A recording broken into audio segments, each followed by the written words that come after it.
Bueno, queridos seguidores, buenos días.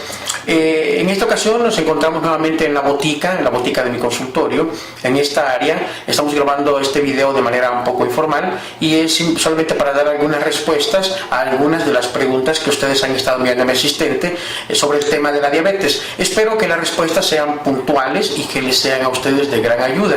Vamos a tratar de ser lo más breve posible, así que comenzamos. ¿Qué es la diabetes?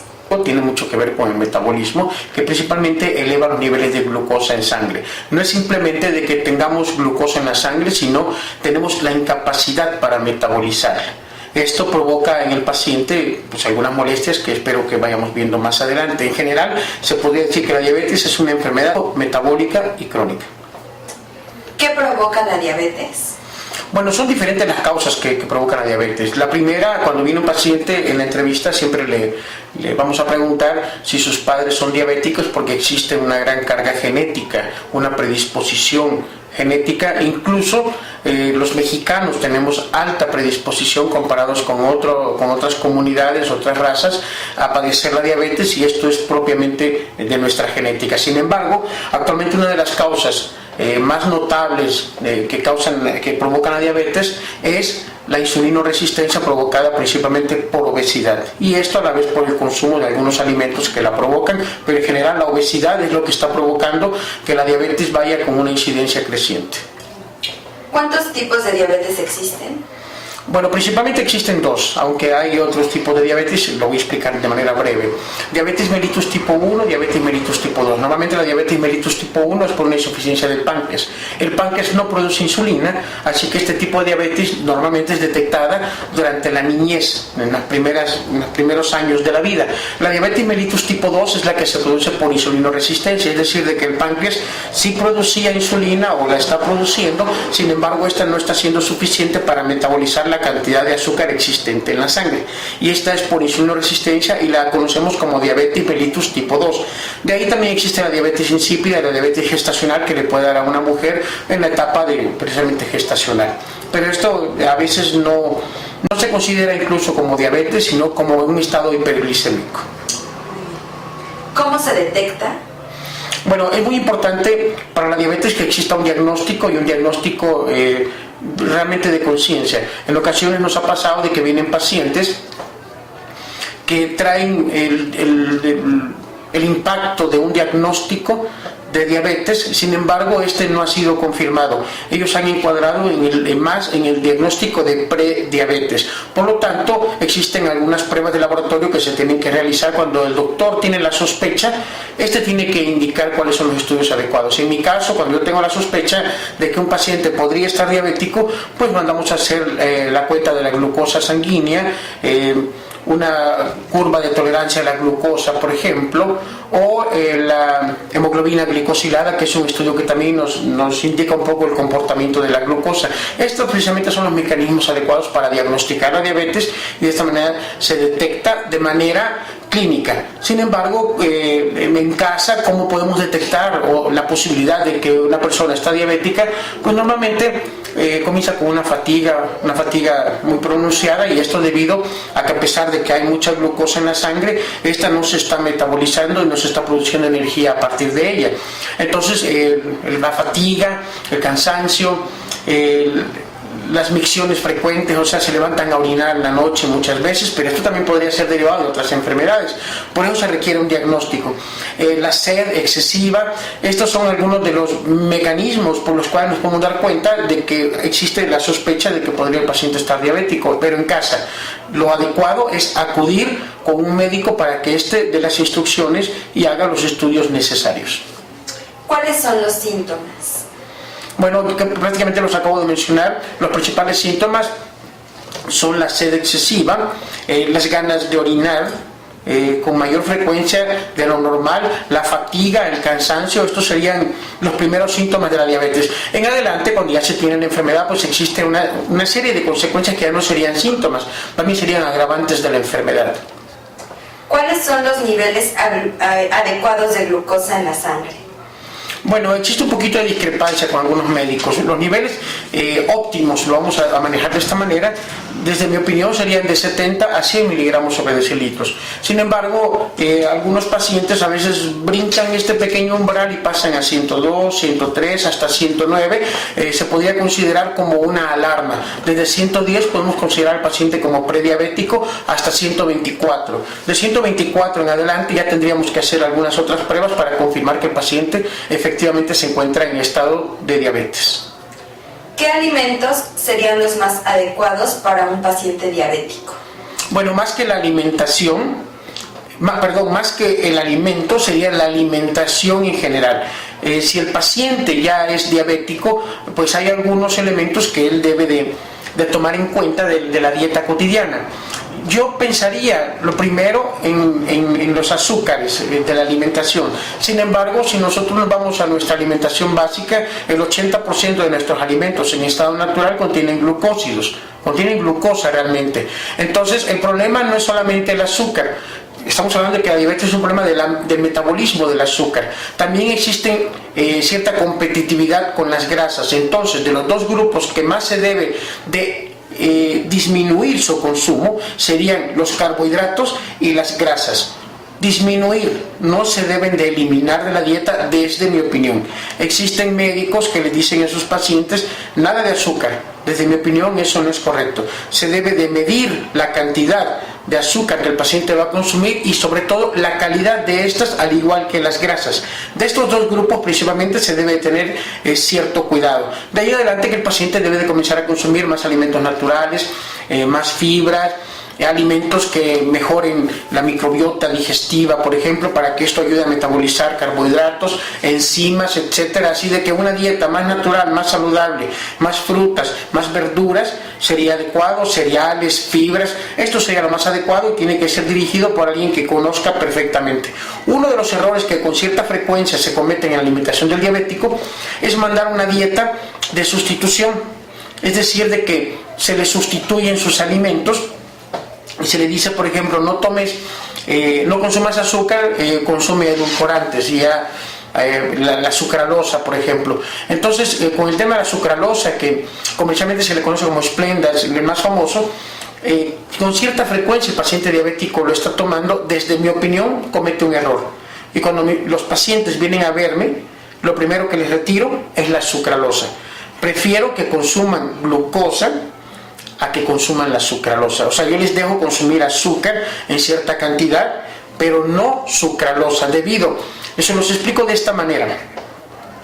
El azúcar sí eleva los niveles de glucosa en sangre, si nos descuidamos y si hay un consumo excesivo. La sucralosa no, pero no los eleva por el simple hecho de que no es glucosa y no es azúcar. La sucralosa está más cerca en su formulación química de ser un fertilizante. Entonces el cuerpo no lo reconoce como un azúcar, por lo tanto, lógicamente no se elevan los niveles de glucosa. Sin embargo, existen estudios y muy importantes que nos datan de que la sucralosa puede dañar directamente las células que producen la insulina en el páncreas. Entonces es como no robarle la cartera a una persona y sin embargo robarle su cuenta bancaria, tal vez donde tenga los ahorros de la vida. O sea, no se elevan los niveles de glucosa, sin embargo, le impacta directamente en el páncreas, donde se produce la insulina que nos va a ayudar a mejorar el nivel de glucosa en sangre. Entonces, por eso es de que el paciente diabético debe de tener mucho cuidado con esos alimentos que son engañosos y, bueno, informarse de la manera adecuada con un profesional sobre esto. Los alimentos como los refrescos embotellados son un impacto muy fuerte a los pacientes diabéticos. Un paciente diabético debe de aprender que ciertos elementos del estilo de vida, ciertas fallas en esto y en la alimentación le han llevado a este estado diabético y por lo tanto este paciente no puede seguir viviendo como vivía antes del diagnóstico. Debe de cambiar su estilo de vida y su alimentación. Fue un poco larga la respuesta, pero pues espero que sea puntual. ¿Son confiables los tratamientos naturistas para diabetes?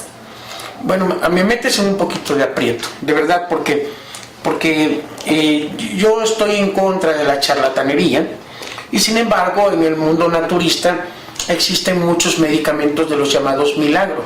de que hoy salen y que anuncian que curan incluso la diabetes, de que pueden bajar los niveles. En fitoterapia es un poquito diferente de la medicina natural. Yo podría decir de que en general sí son confiables, de verdad. Sí son confiables, sí pueden bajar los niveles de glucosa, sin embargo se requiere de una persona que realmente sea especializada en el tema para llevar el control de la medicación. A mí me pasó con un paciente, por ejemplo, que durante mucho tiempo estuvo tomando una planta medicinal que le recomendaron sin ninguna prescripción médica, solamente una recomendación, 10 años tomando esa planta en una dosis no adecuada y el paciente terminó con un problema severo renal, insuficiencia renal. De hecho, ya no pudimos hacer absolutamente nada. El paciente en este momento está dializado porque esta planta medicinal que él estuvo tomando nosotros la tenemos ubicada como una planta que contiene una gran cantidad de alcaloides amargos. Sí, y él por amargo lo tomaba porque se lo recomendaron, no tomó medicación. Entonces el problema de los tratamientos naturistas no es en sí la droga vegetal o la planta medicinal, sino la prescripción de esta y la forma. También la expectativa que se crea sobre ella. Si vamos a tomar, por ejemplo, moringa con la esperanza de que vamos a curar la diabetes, simplemente no lo vamos a lograr. Además, algunas plantas medicinales tienen muy buena actividad, son hipoglucemiantes. Sin embargo, se debe de medir qué capacidad tienen estas unas contra las otras. Y existen en fitoterapia ciertos estudios que nos ubican aquellas drogas vegetales que pueden cumplir con una acción farmacológica verdadera, real, comprobada científicamente, y entonces en nuestro caso nosotros preferimos estas drogas vegetales. Inhibir la gluconeogénesis, por ejemplo, es algo que la metformina lo hace, y lo hace perfectamente la Cecropia obtusifolia, que es una que tenemos aquí. Inhibir la gluconeogénesis es una actividad farmacológica. No estamos hablando de que puede ayudar al paciente diabético simplemente por un uso tradicional. Entonces la medicina naturista debe de encuadrarse un poco al tema de la ciencia, y cuando hay evidencia científica puede ayudar bastante al paciente. Entre las drogas vegetales que tenemos, que han mostrado actividad hipoglucemiante o inhibidora de alguna actividad enzimática que puede ayudar al final al diabético, tenemos las Cinares colinos, por ejemplo, que es conocida como la alcachofa. Sin embargo, no se pongan a comer alcachofa, es la hoja la que se puede utilizar, y existe una dosis adecuada. Si nosotros consumimos menos, entonces estamos violentando el primer principio de la farmacología, que es la dosis dependencia. La dosis dependencia. Tenemos también la sadiracta índica, que es conocida como NIN, la Briquelia cabanilesi. Estas son drogas vegetales que sí pueden ayudar bastante al paciente diabético. Con respecto a eso, ¿se pueden mantener los niveles adecuados de glucosa con remedios caseros? Tanto así como con remedios caseros, honestamente no. Pueden ayudar durante algún tiempo. Incluso las drogas vegetales se tienen que tomar un tiempo y después se debe de suspender. La persona que las prescribe tiene que conocer el nivel toxicológico de estas. Un remedio casero, pues tal vez algunos sí son muy efectivos. Por ejemplo, hay gente que toma el jugo de nopal con none,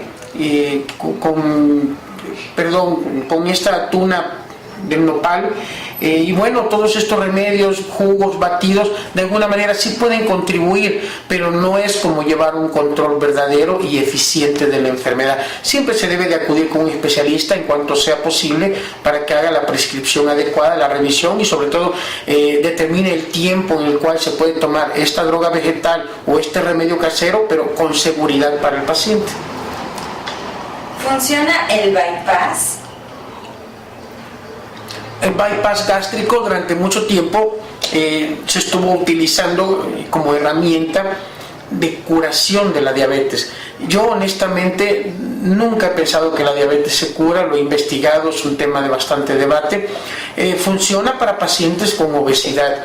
Al bajar los niveles de obesidad, obviamente el paciente diabético pues comienza a sentirse mejor, y además se descubrió de que cuando se retiraba esta parte del tejido digestivo que se retira durante el bypass, se modificaba de manera positiva, accidental, la microbiota, y esto bajaba los niveles de glucosa, y entonces el paciente empezó a estar como en remisión.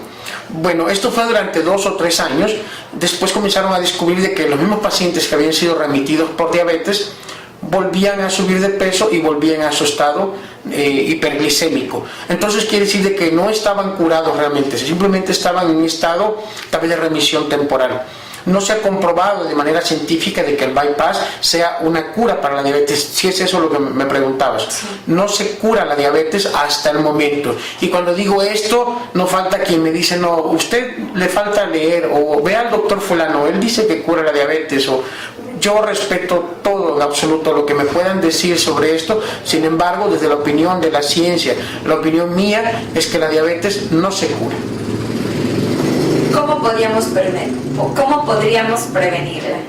Bueno, prevenirla sí es muy sencillo y es factible. Si nosotros sabemos de entrada de que tenemos cierta tendencia, porque papá diabético, mamá diabética, la abuela diabética, hay familias enteras que son diabéticos prácticamente, entonces tenemos una alta tendencia a padecer la diabetes. Sin embargo, no quiere decir de que la vayamos a padecer, nosotros podemos prevenirla, solamente no le demos las condiciones. Pues hay que alimentarnos mejor, comer en la medida un poco justa, hay que hacer ejercicio, eliminar de la dieta o modificar su consumo, su frecuencia. Yo no digo de que a veces no te tomas un vasito de refresco, de Coca-Cola, por ejemplo. Sin embargo, si te lo tomas diario y tu consumo es mayor de refrescos que de agua, entonces tarde o temprano vas a tener un problema. También tiene una parte muy importante, que quiere prevenir la diabetes, también debe de mantener un estado, una actitud óptima. Esto es muy importante, una alimentación más o menos adecuada, consumir más fibra en la dieta, consumir más cereales, más frutas, más verduras. No quiere decir que no te comas un pedacito de carne, unos taquitos, una torta de vez en cuando, sin embargo que sea la excepción y no la regla. Que la regla sea algo saludable y entonces de esta manera se va a prevenir la diabetes. Otra herramienta importante es el ejercicio. 30-40 minutos de caminata son excelentes para prevenir la diabetes. Bebidas como el café nos ayudan a prevenir la diabetes siempre y cuando lo tomemos de la manera adecuada, y en otro video ya les hablé de cómo los pacientes diabéticos tienen que consumir el café. En general, la diabetes es una enfermedad que no es la más grave que nosotros podamos conocer, no es para deprimirse con un diagnóstico de diabetes. Sin embargo, se trata de aprender. Si el paciente diabético aprende a convivir con su enfermedad, aprende a sobrellevarla, pues es como aquella persona que tal vez tuvo dinero en la vida y de repente quedó pobre y tiene que aprender a vivir con esa pobreza, a comer pues un poquito más sencillo, más simple, si tenía auto pues a caminar, etcétera. Sin embargo se sobrevive, y la diabetes es así. Tenemos nosotros que aprender pues cómo vamos a comer, cuándo sí, cuándo no, etcétera. Todo eso es muy importante, y además recibir la asesoría de alguien que conozca el tema, eso sería muy adecuado. Espero que estas respuestas le hayan sido pues de gran ayuda para las personas que nos están escuchando. Si tienen más dudas, pues les invito a que nos las sigan enviando y pronto estaremos dando más respuestas a algunas de sus dudas. Yo soy Alfonso Martínez y mi especialidad es la fitoterapia. En mi consultorio atiendo todo tipo de enfermedades. Muchas gracias por la atención prestada.